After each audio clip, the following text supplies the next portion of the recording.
2, 3, 3, 3.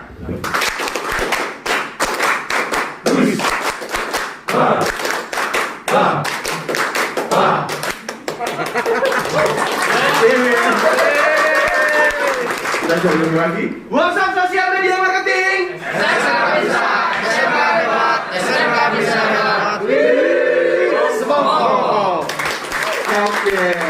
Oke. Assalamualaikum warahmatullahi wabarakatuh. Waalaikumsalam warahmatullahi wabarakatuh. Pagi Pak. Baik.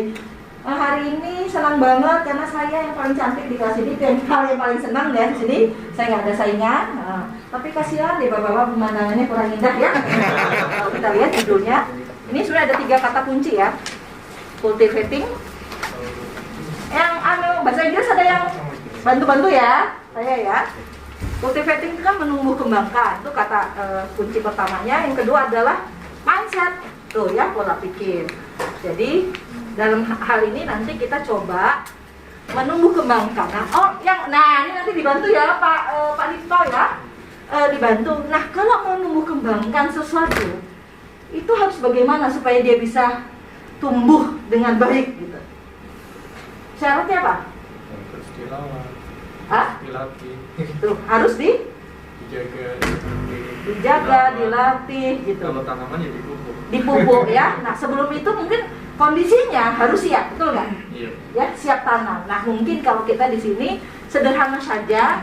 Kalau mungkin Bapak Mas setuju, kita jadi gelas kosong saja deh, gitu ya. Jadi siap untuk ditanam, nanti kemudian dilatih, dipupuk dan seterusnya ya, dirawat. Apa yang kita tumbuhkan itu mindset, pola pikir, gitu ya. Pola pikir yang gimana? Yang growth mindset. Apa artinya? Growth kan bertumbuh ya, gitu.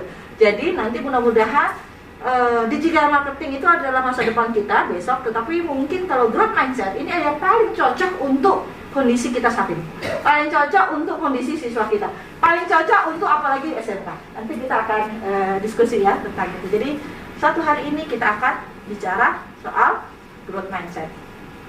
Nah materi hari ini itu akan sifatnya, jadi bisa mudah-mudahan bisa mas-mas aplikasikan karena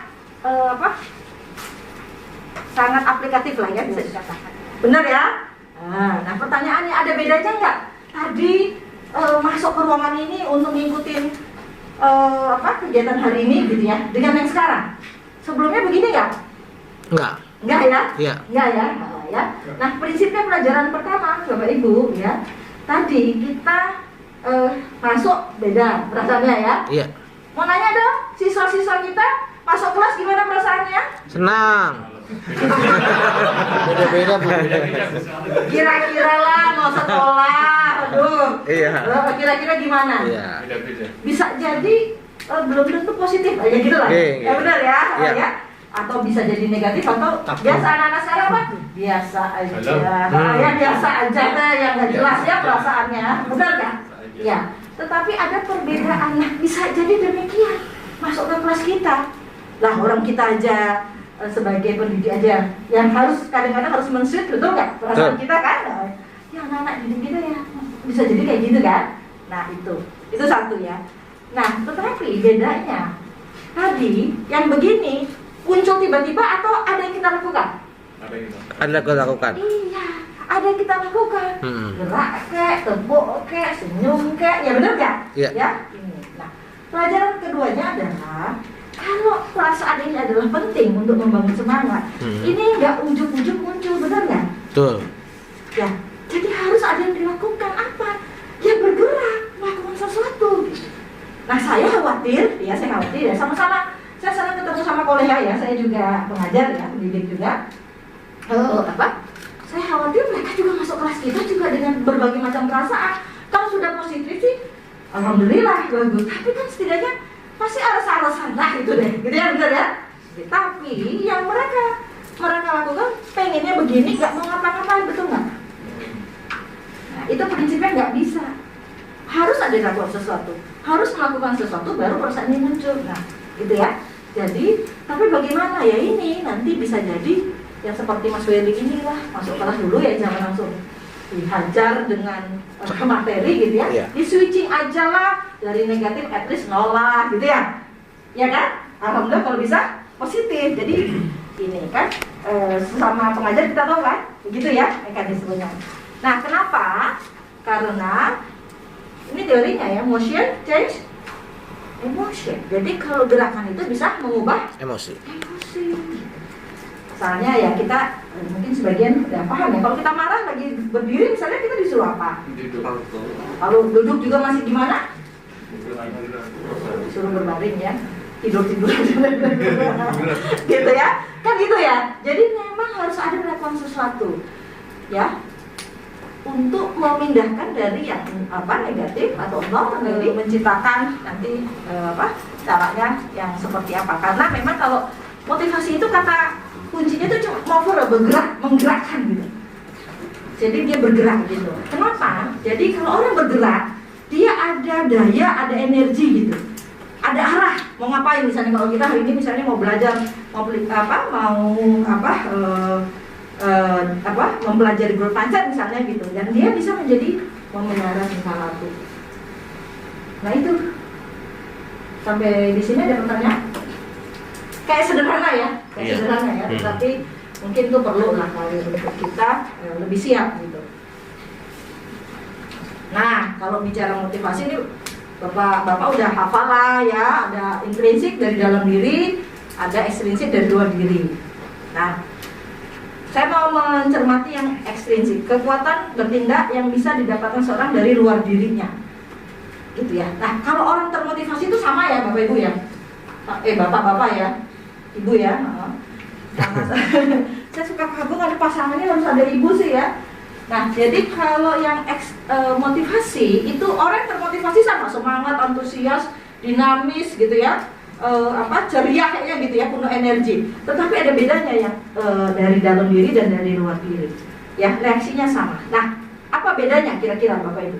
Ada apa ininya masalahnya? Kalau dari ekstrinsik misalnya. Lingkungan. Dari lingkungan ya. Ya. Jadi kalau ekstrinsik pasti dari luar diri, salah satu lingkungan.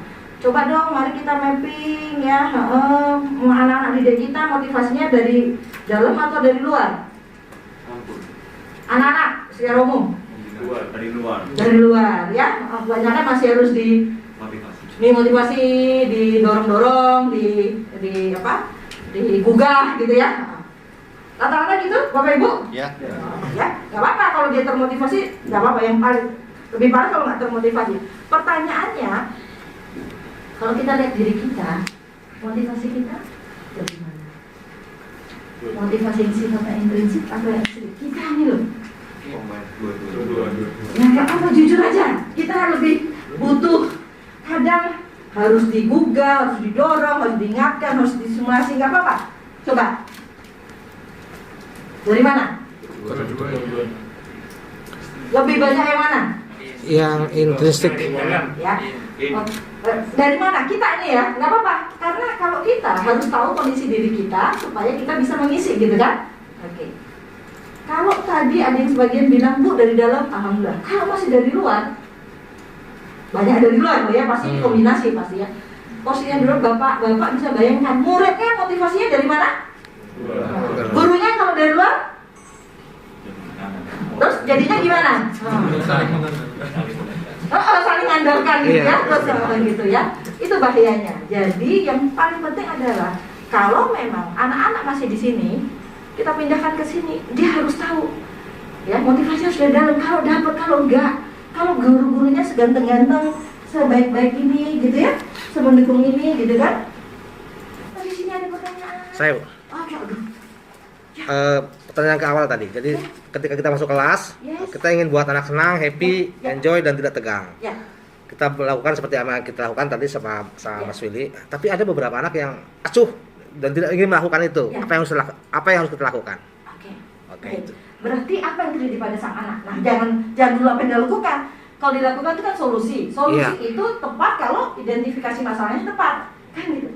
Ada apa dengan sang anak? Tahu nggak kita apa yang terjadi? Belum sarapan.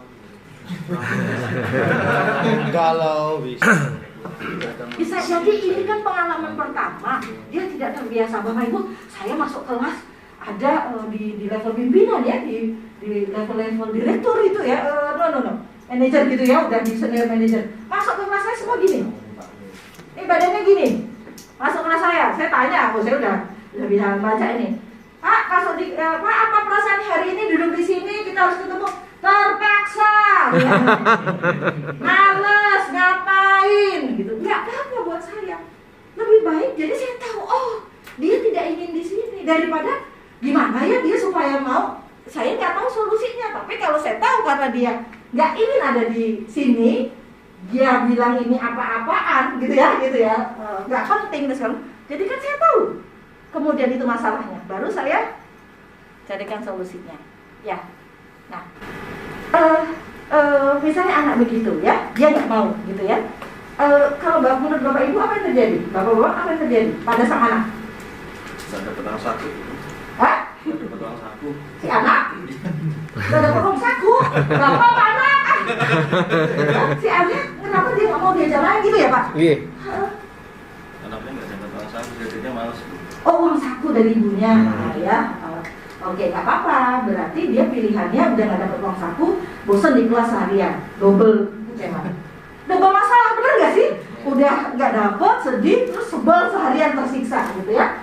Nah, biasanya ini kan sebenarnya cari sesuatu yang memang bergerak. Anak-anak tuh senang, karena tapi mungkin nggak terbiasa. Cari aja, atau dia dijadikan leadernya.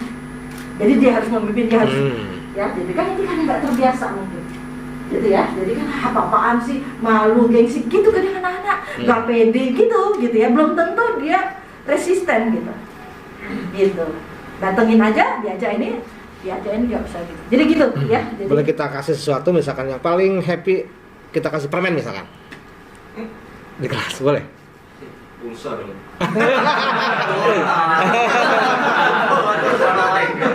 permen dan efektif ya, kuota ya, iya. Itu boleh, itu sebagai penguasa. Iya, Pak. Tapi jangan terus-terusan, karena itu sifatnya. Jadi Bapak Ibu nanti kita belajar ya. Kalau kita memotivasi dengan sesuatu yang barang, itu nggak long lasting, nggak panjang. Jadi nanti dia nagih. Oh, Ya, iya. lebih baik ditanamkan di yang internal supaya dia sendiri ngerti. Kadang orang bisa muji, kadang orang bisa mengapresiasi, kadang orang bisa ngasih penghargaan, tapi banyak yang enggak gitu. Nanti kalau dia nuntut repot. Jadi boleh yang kecil-kecil boleh, tetapi jangan itu yang utama. Ya, nanti diapresiasi aja. Kamu tadi kayak Pak Bapak nama positifnya siapa? Bener Pak. Nama positif Bapak kan Merdeka ya. Misalnya gitu ya, Pak Merdeka. Kan tadi gara-gara Mas Willy katanya fokus gitu kan, jadi fokus ya. Jadi maksud saya adalah yang dilihat prosesnya gitu. Beliau kan tadi banyak, misalnya banyak harus diulang gitu ya Pak ya.